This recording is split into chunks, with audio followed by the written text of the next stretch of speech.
Hi guys, this is Pro Videos. I just want to show a quick video on an 8GB RAM upgrade on the late 2011 Mac Mini.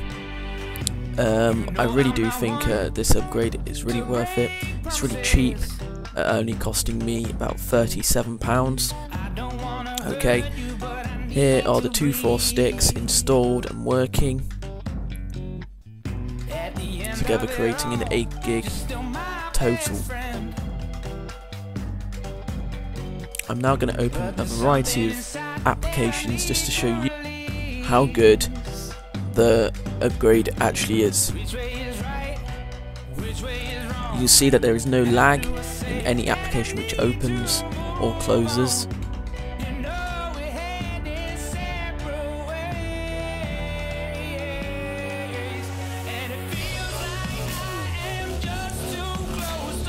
The 8GB really improves the performance on the new update for Mac, which is Mountain Lion.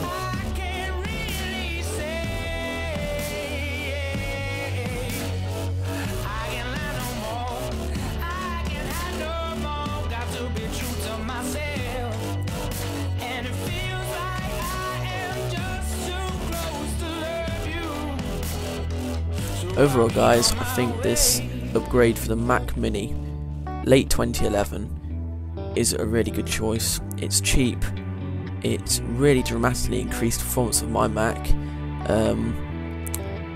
The 2GB, when I opened up a application, it would just bounce around for ages. It would take a very long time. Anyway guys, Pro Videos here. Thank you very much for watching this video. Please like, comment and subscribe for more videos, reviews, unboxings and more. Thank you guys.